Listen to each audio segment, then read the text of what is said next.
What's up guys, Richard here and welcome to this edition of Hikelopedia. I'm actually in Sungei Buloh Wetland Reserve, which is one of my favourite places in Singapore, and today I'm going to do my Q&A.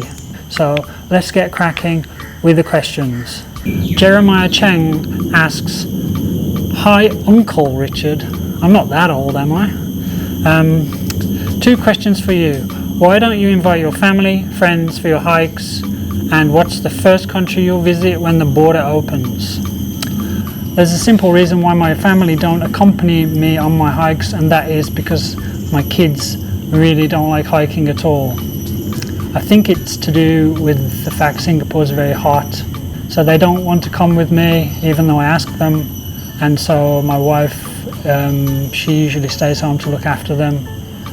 And the first country I'll visit when the border opens, it will probably be Taiwan, because my wife's family is still there and we go back to visit as often as possible, and we haven't been there for a year, so we'll probably go there. But if it was a specifically hiking trip, then I would probably like to go to Nepal. Simple House asks, did you pick up vlogging on your own? The simple answer is yes, I did. Although I did have some experience in video production and editing from previous work. QMY asks, what are the hardware and software used in the production of your videos? And how do you plan out the shots or content of your videos? I use a MacBook Pro, and for software I use DaVinci Resolve, and that's because I'm too cheap to buy Final Cut Pro, and DaVinci Resolve is free and it's quite a powerful piece of equipment, so it's pretty good once you learn how to use it. As for planning the shots and content of my video, I do plan the content, so I'll do some research into the places I'm going to, the history and things like that. But as for planning the shots, that's just something that I do on the ground. If I see something interesting or a nice background, then I'll just put my tripod down and shoot. Ben Benny asks, will you be doing any live stream? Hope you do one soon. I'm not too sure about doing live streams because I'm not a natural on camera, and I'm afraid that if I did a live stream, you probably all be super bored and switch off and probably unsubscribe at the same time. So no, I don't have any plans to do a live stream in the immediate future, but you never know, maybe in the future I'll do one. Lee Soon T asks, I was wondering who took the videos for you when you're moving and at a distance away from the camera. It's all me. I don't have any help. I do everything on my own. Filming, editing, translations, the whole lot. Just me. One Punch Man says, will you be attempting to do a video in Mandarin? Well, I do speak Mandarin in some of my videos and have done in the past, especially if I'm in Taiwan, but I don't have any plans to do a whole Mandarin video, although that's something I'll probably consider in the future. Tukanari Pavon, did I get that right? Hi Richard, how many hard boil or soft boiled egg attempts have you made at Sembawang Hot Springs?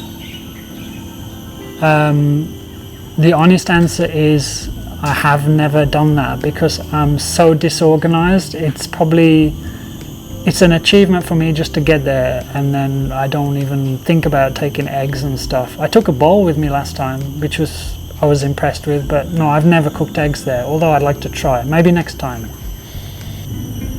Alex Leong says, have you considered a road trip on a Brompton? The simple answer is yes, I have considered it, but I haven't done one yet. If I did one, then the first one would be probably a round Taiwan trip, or maybe something in Malaysia once the border reopens. WH Co says, what's your favorite cycling route in Singapore? Good question. It's actually one that I made up myself, and it's called the Twin Airport Loop.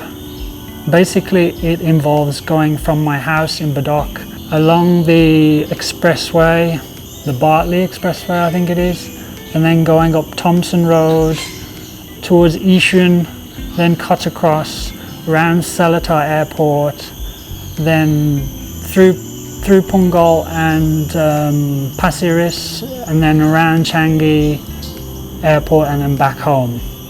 I think it works out about 55-60 kilometers. Done that a few times. That's a nice route, but you need to start early in the morning.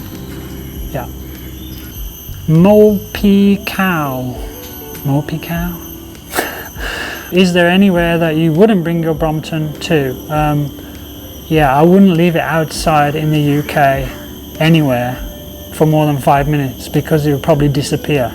That's probably the most dangerous place you could leave a Brompton. Alvin Lim says, how does the Brompton handle up hills compared to a road bike? Well, my Brompton is a nightmare up hills because it only has 2 gears. My wife has one with 6 gears and that is much better for hilly stuff. But mine is perfect for Singapore because there's no hills. Moji Yogurt says, hello, would like to know if you're a full-time YouTuber? Yes, I am, but it was never by design. I actually found myself without a job for a few months, and I had video skills from my previous work, so I decided to start doing YouTube just to keep myself busy, and now it's eventually kind of morphed into my main job. Yapster asks, why do you have so much time to hike, film? I think your wife is really very understanding. Well, actually, I do 1 film a week, so I only hike once a week at the most, or usually film 1 video per week.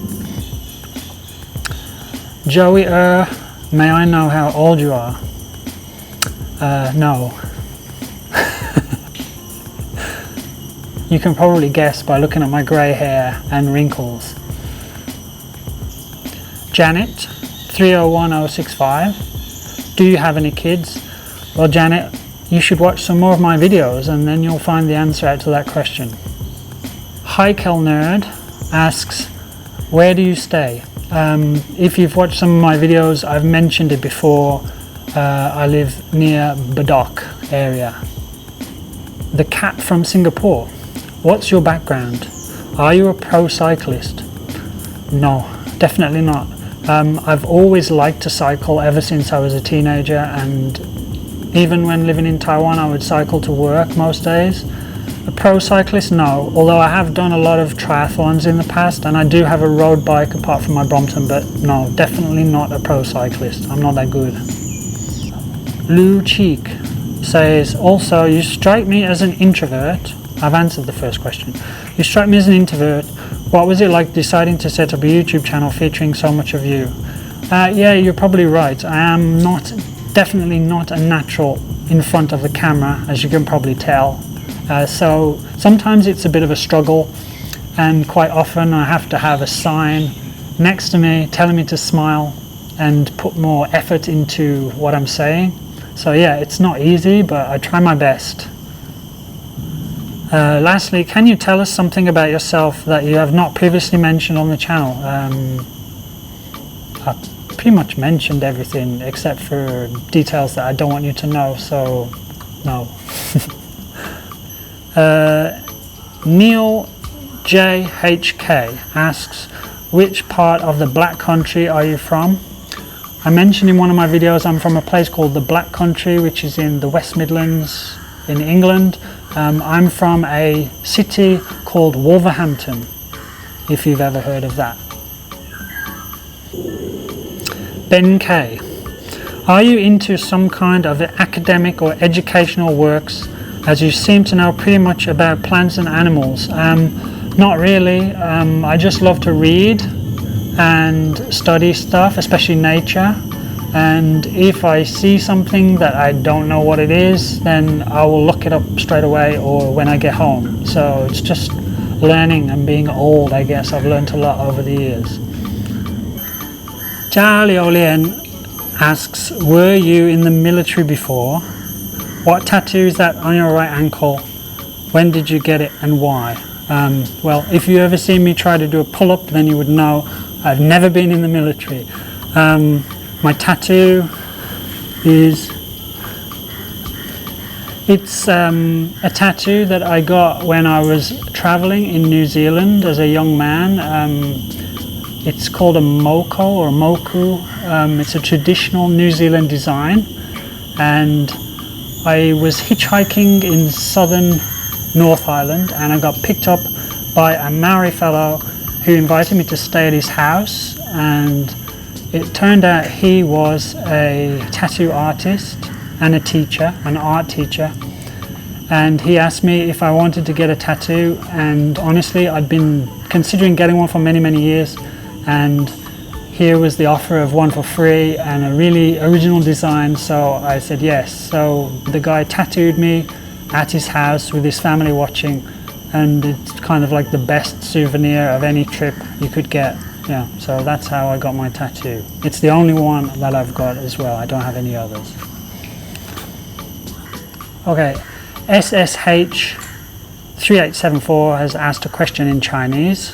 He says, 怎么做到走40公里没有起水泡? Which means basically, how do you walk 40 kilometers in a day and not get a blister? Well, I do get a blister. If you're talking about my round the island hike, I said at the end of the video, on the first day I got a huge blister on my right foot, and so I had to take one day's rest to treat it and pad it up for the next 2 days. So yeah, I do get blisters just like everybody else. 1 Ton Destruction, I like that name. How did you develop an interest in Asia? I'm guessing you grew up in England in the 70s, so Asia seems a very unique interest. Yeah, that's kind of a good question. I don't know why, but I was always fascinated in the Far East when I was younger, especially Japan for some reason. So something went wrong in the fact that I ended up in Taiwan. But yeah, I went there to learn Chinese and then ended up staying there. I guess it's just different and to the UK and a lot more interesting in my opinion, although I'm not dissing the UK. Wei Jie Liao says, if you need to choose a country to reside in permanently for the rest of your life, which country would it be and why? That is a very difficult question. There's no perfect country. That thing I have discovered. Jeff Lien Colin Cho, sorry if I got that wrong. Richard, which peak in Taiwan was the most challenging hike for you and why? Did it turn out to be the most rewarding at the end? Well, honestly, the most difficult peak I've done in Taiwan was Chilai North Peak, but I was very lucky because the weather was super nice when I did it, and so it didn't turn out to be that bad. There was quite a lot of scrambling over rocks, so it's a little bit dangerous, but because the weather was so nice, it wasn't treacherous at all.